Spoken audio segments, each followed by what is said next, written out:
Ladies and gentlemen, welcome to the Square Circle Podcast. I am your host, Marie Shadows, and thank you for tuning in to another episode of the Square Circle Podcast. On this episode, it is dedicated to AEW Dynamite. However, before we get into AEW Dynamite, there is some sad news in the wrestling world.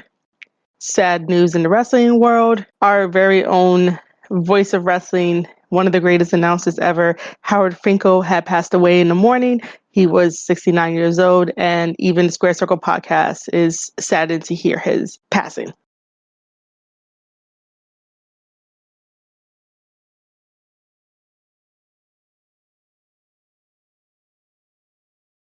Wrestling, and thank you for calling the awesomest of matches. You will be greatly missed. After this podcast episode about AEW Dynamite, there will be another follow-up podcast episode in relation to WWE releasing a lot of WWE talent. And I will take a look at the list and see where they should go and talk about it. And it will be a very podcast that I could do. I'll tell you right now, those are the two WWE housekeeping stuff of the podcast. Now let's head over to the AEW Dynamite show.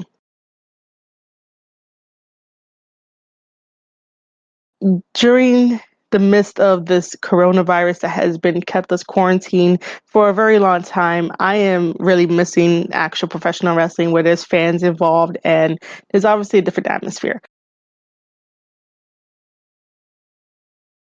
On the other hand, WWE doesn't quite have the formula for it, but we'll get to it when I do that podcast episode about WWE in whole.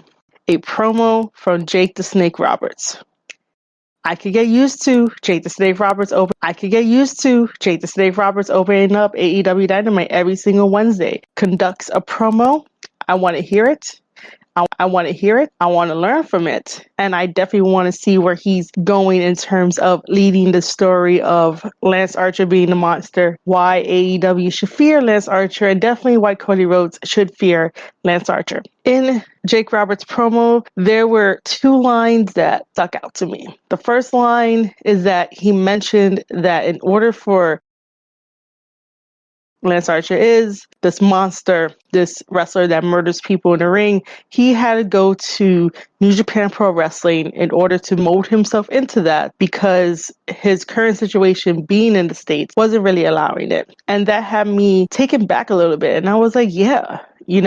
I remember watching before Lance Archer became Lance Archer, he was originally Lance Hoyt. And he was in TNA, he was in WWE for a bit, and I never really knew what happened to Lance Hoyt after everything. And then he comes in as Lance Archer in New Japan Pro Wrestling and blows up and becomes the monster that we know today. He is very scary. But in the ring, it's super scary. I would not want to be in the ring with him. And I would not want to see any person that I know personally to wrestle him as well. But if need be, it's a business, it has to be done. But other than that, he commands the ring, he commands your attention, and you know that one way or another, you're going to get murdered by him. And it's kind of interesting to see that people's careers tend to blow up when they go to New Japan Pro Wrestling. And in when this they're case, do sign with any promotion. Do sign with any promotion and work that for Lance Archer. He has been placed, but in this case, everything worked out for Lance Archer. Everything worked out for Lance Archer. Championship created placed in tournament, and he has been placed in the TNT Championship Tournament. The network TNT created this tournament for AEW, and they want to crown the first ever TNT champion. To me, that's the equivalent of having a TV title. I like the idea. So when the TNT Championship Tournament was announced, my pick for it was Shawn Spears. Shawn Spears was my pick because I believe he needs a title to sort of push him and elevate him, and he could be a semi-face of the company other than Cody Rhodes being the face of the company. I personally believe that Cody Rhodes is the face of the company. Everything that AEW does, not many people, I guess the medium, when you talk about AEW, they're not going to automatically say, oh yeah, that's the company that the Young Bucks have. Oh yeah, that's the company that Kenny Omega has. No, they're most likely going to be like, hey, isn't Cody Rhodes there? Like, doesn't Cody Rhodes own AEW? It'll be something like that. Even though we know now the structure of AEW and who owns it, who does what. I'm just saying that when you talk to a casual fan who doesn't watch professional wrestling, but they hear things about AEW, who is the most person that they're talking about? They're always talking about Cody Rhodes. And they could talk about Kenny Omega, and they could talk about Tony Khan, but the Jaguars and football and stuff, not mainly wrestling, you know? So that's what I feel that Cody Rhodes is the face of AEW because everyone talks about Cody Rhodes. Most in media appearances alongside him with Brandy. So, you know, to bring awareness to AEW, Cody Rhodes and Brandy is doing it. Everyone else is doing it too, but not as much as them. That's just how I see things and perceive things, not to get on anyone who's slacking or anything like that, so don't take it that way. I believe that when Shawn Spears was signed with AEW and when he came into the company and when he started feuding with Cody Rhodes, that whole story, Spears should have went over. Because Spears needed the win. Cody really didn't need the win. Cody could have came off the loss and worked his way back up to redeem himself, and then bam. Now Shawn Spears is doing this program.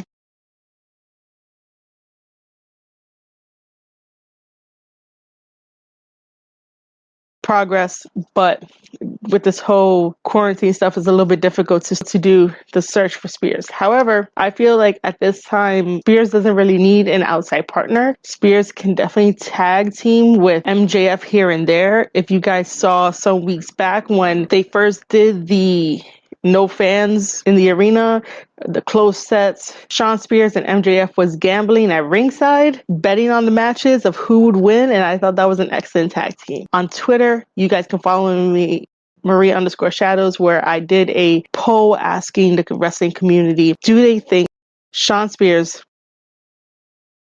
Overwhelmingly, people said yes. And I think that's the way that they should go. In terms of this TNT Championship tournament, Shawn Spears was my pick because he needs something more. He needs to be pushed, and everything is there. And we've been waiting for this big push for him ever since and left. And now he's in AEW, where AEW gives opportunities to everyone.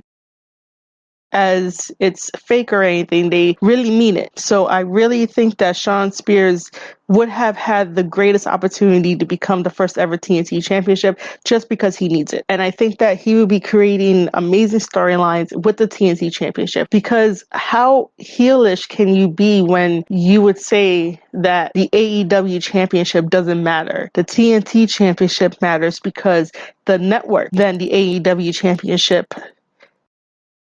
person, you know, something to that effect, something to the effect of the TNT Championship is worth more than the AEW Championship. Imagine if in promos and stories and angles, just on that premise alone, because, you know, it's weird to introduce a TNT Championship, a TV title or something to that effect, where you know it's a TV title, and throughout wrestling history and wrestling companies, they had champions. You know, I know that Spears can bring the best out of people because he's been doing it for so long. Cody doesn't need it.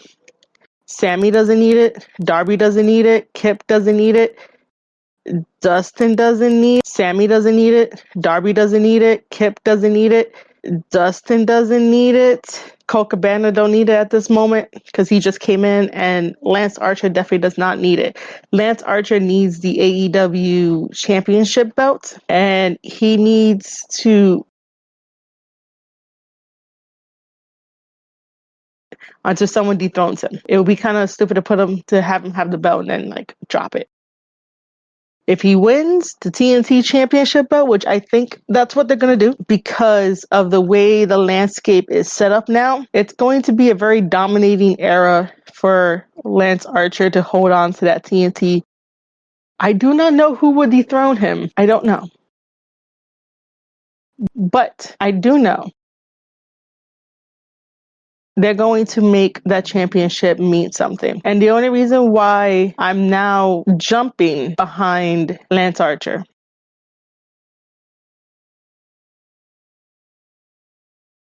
Cody Rhodes defeated Shawn Spears last week, and again, I thought that was the wrong call. I do understand that they have a history.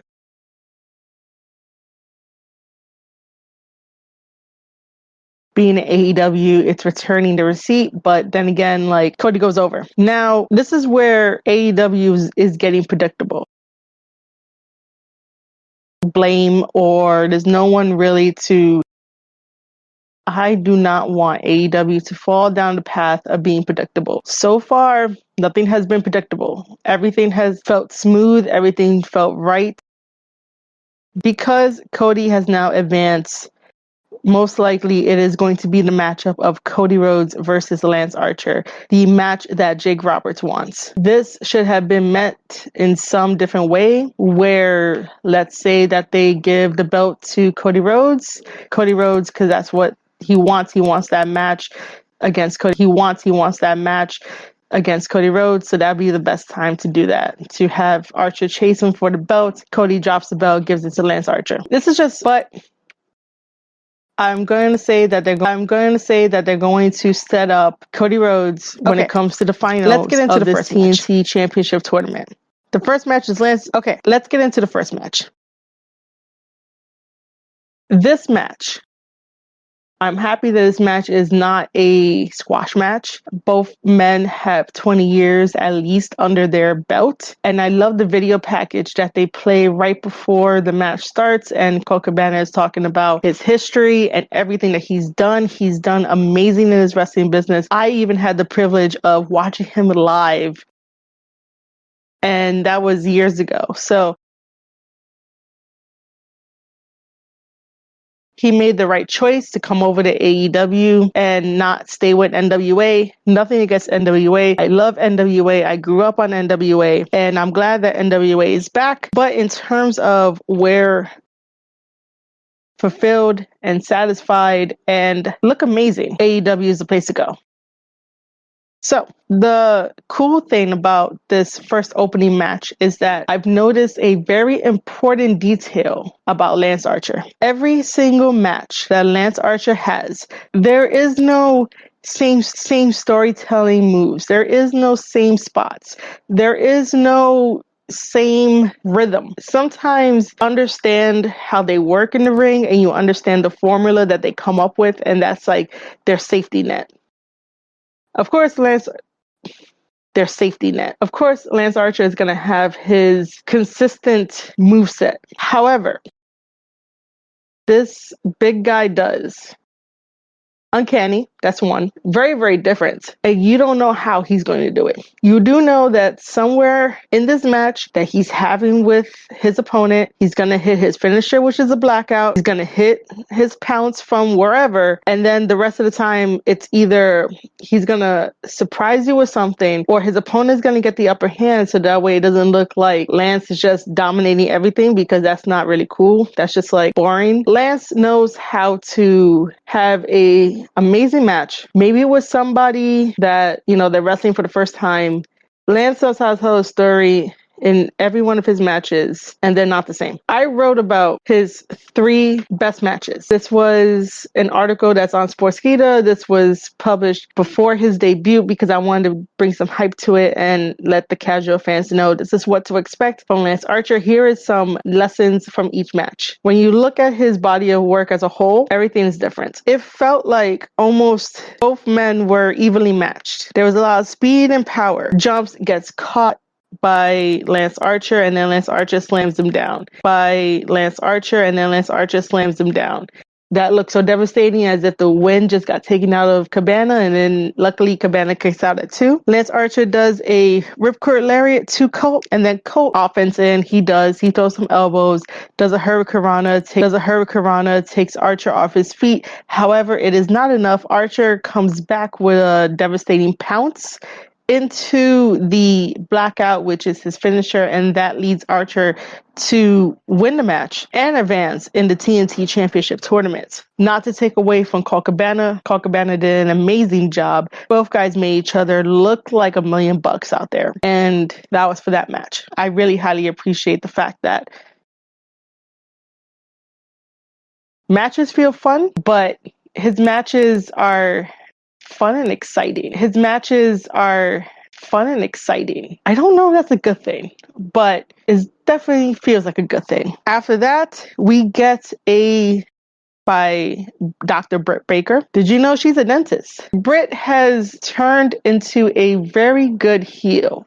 I am so happy that she is a heel. I'm happy that she's out there being remembered and becoming a meme and just having fun with it. In this promo, she says that the first rule of being a role model is to always fight fair. She was saying how Sheeta was definitely not fighting fair in their match, in their confrontation, because during that match, her knee connects to Britt's face and breaks her nose. It was a really well done promo, by the way. To Britt, that's not fighting fair.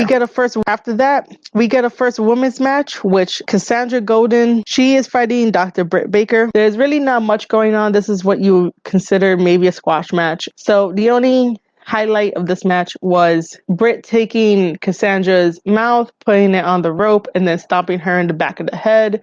Picks up the 1, 2, 3. It is Sammy Guevara versus Serge D in pronouncing his name. So if I refer to him as Pineapple Pete, just be aware it's the same guy. Pineapple Pete is just a nickname because he comes out Hawaiian shirt that has pineapples, and Chris Jericho dubbed him Pineapple Pete because for some reason we can't say Serge or Serg because either way it's going to get messed up, and I don't like messing up people's names. Sammy G versus Serg. This one was an interesting match. Sammy is getting better in his heelish ways, really pushing everything to be remembered, to be the guy, and to make sure that you know he's a Spanish god. Sammy does a vertical suplex to Serg, and then Sammy has, for the remainder of this, I'm just going to call him Pineapple Pete, so please bear with me. Sammy has Pineapple Pete up on his shoulders and does squats. The only other people in professional wrestling who has ever done that to their opponents in some similar fashion is definitely Scott Steiner and Lex Luger. Those two would do that. Pineapple Pete did a surprise roll-up pin to Sammy,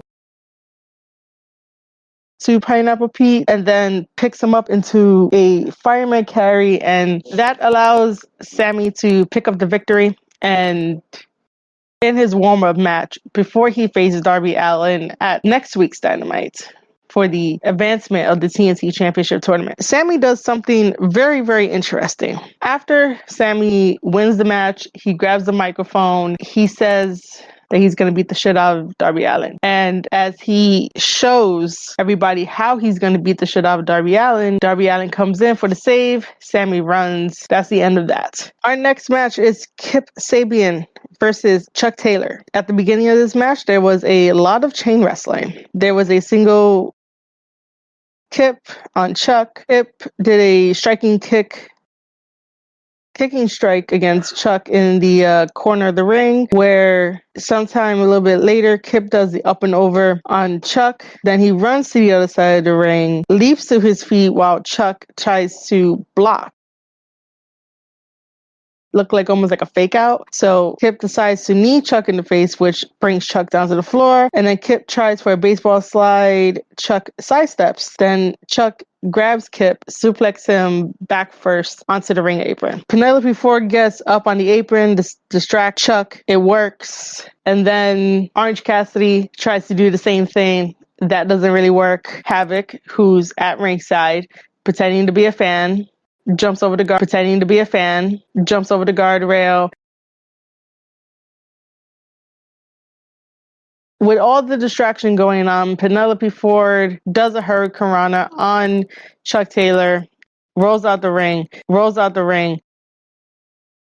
for this match. Our next match is Justin Law versus Spears. Justin Law is a local. He has to be a local of Florida because I don't know anything about him. And this is what I was talking about. Sean Spears is now put in feature local talent rather than very amazing idea, the TNT Championship Tournament, but we're reduced to him wrestling these type of matches. Of course, a match is a match, given the circumstances. I totally get that. After what looked like to almost be a upset pin, Sean Spears gets very vicious, lands a C4 finisher and picks up the victory, and that's it. We come to the main event of AEW Dynamite. This is voiced by Jim Ross, and Jim Ross did lovely commentary for this match single-handedly. This would be bad commentary. It was great commentary. I enjoy listening to JR. Learned a lot. So if there's some lines in my notes that are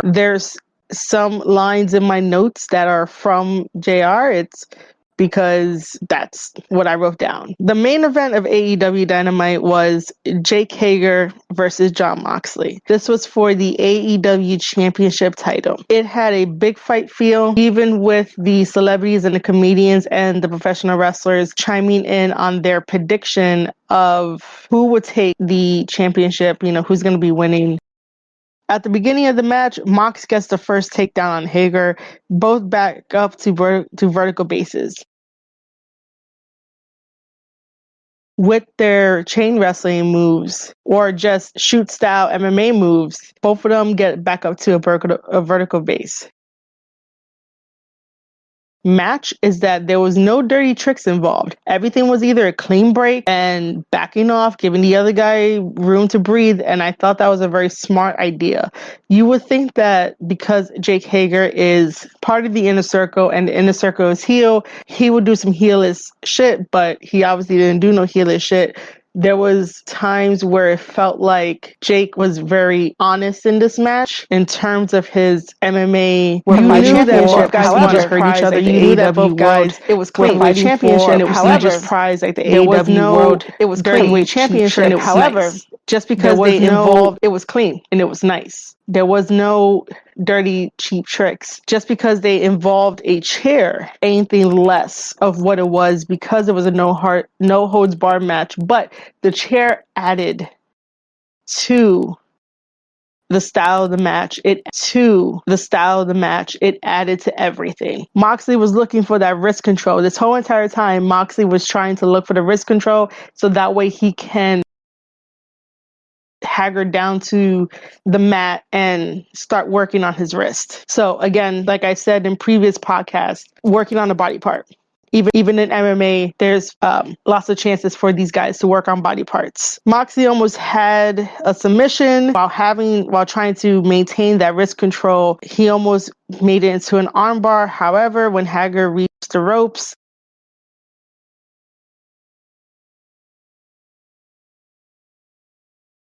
looked like for real punches. Like after Hager delivers some punches to Mox, he backs off of Mox, giving him time to get up. This time, Mox tries to take control of the ankle. Hager reverses it, another clean break. Hager goes into Mox with some knees. Mox blocks, and once again tries to take hold of that wrist lock. Hager down onto the mat. He turns into the STF, goes for a headlock, and then knees Mox on his side. Mox decides to throw Hager to the outside. Then he flies out to the outside, landing on Hager. And this is where Mox once again takes control of the wrist, tries to put an arm bar on him. Hager breaks out of it by raining down hammer fist on Mox. Moxley is really trying to go for an MMA style here, but he is obviously But that doesn't matter. Moxley has a fire within him that is never going to quit. Even if he doesn't know too much about a particular style, you know he trains in it, but you know he's not from that world, but he's going to give it his best shot. And throughout this whole entire match, he gives it his best shot. As they both come up, Moxley attempts a gut-style powerbomb onto Hager. There is a point where Mox tries to create a distance between the two by throwing some chairs in between them, which I thought that was a pretty funny segment. You know, these chairs that Mox are throwing at Hager doesn't really care. Hager is like, really? And he keeps walking towards Mox until they get into some open space. And that's where Mox unleashes some forearms and some chops onto Hager to get him staggered. And you could definitely see that Hager at this point is staggered and surprised. And then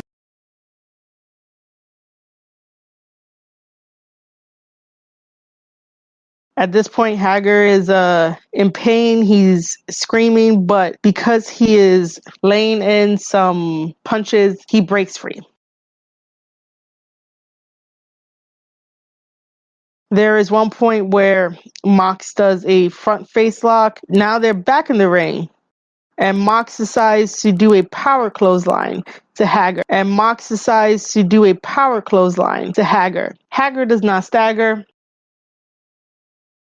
Power clothesline, and Hager gets some offense on Mox. Mox counters with a running knee, and there are some exchanges of knees, punches, and more. Moxley tries again for a gut wrench powerbomb on Hager. Does not work. So, in desperation times, a clothesline from Mox to Hager finally takes both men down. They're both on the mat. After both men have rested for a little bit, Hager puts an ankle lock, and that only allows for a 2 count. After both men have rested for a little bit, Hager allows for a 2 count. Mox does a DDT, and that only allows for a 2 count. And then Mox does a DDT to Hager. Hager during this match does the choke submission. Moxley smartly pulls himself to the ropes to cause a rope break. While both men are on the outside, Hager gets a shot and drives it right into Mox's abdomen. And then Hager positions the chair in which Jon is put through the steel chair. Hager takes that chair and starts hitting Moxley's ankle with it. Applies the ankle lock, and then somehow Moxley reverses it into a triangle choke. Hager picks up Moxley with all of his strength. Moxley is looking for that wrist control. And now in exchange of flurries between both Hager and Mox start again. Mox out of desperation. And at this point, when Hager is getting over to Mox, Moxley takes the chair and throws it into Hager's face, then does the paradigm shift onto Hager. Moxley picks up the win, 1, 2, 3, and Moxley is still our AEW World Heavyweight Champion. Moxley, despite all the training he has done, all the preparation he has done, Jake Hager has a leg up on him because he does professional MMA wrestling. He has a record in MMA. So because he lacks the foundation of MMA style, that chair was the equalizer in this match, and that's why it wasn't a bad finish. It was a very interesting finish. I didn't think that they would have had the chair thrown in there. Maybe they were probably planning for Moxley to do a submission, but then that would have been very flat. This was very quick and powerful, and you didn't see it coming, especially when he threw the chair into Hager's face and then brought him down for the paradigm shift, and then bam, that's it, because obviously you're knocked out. Both guys put a lot of work into it, and I appreciate, and it felt simple. You know, there didn't need to be no flashy moves or flips or anything out of the ordinary that just screamed, hey, look at me, I need attention. This was more hard-hitting. It was more technical. Ladies and gentlemen, that wraps up this episode talking about AEW Dynamite. I hope you guys enjoyed it. The employees that they let go and where they should probably end up going after everything is done and said with. Thank you guys for tuning in, and I'll see you guys on the next one.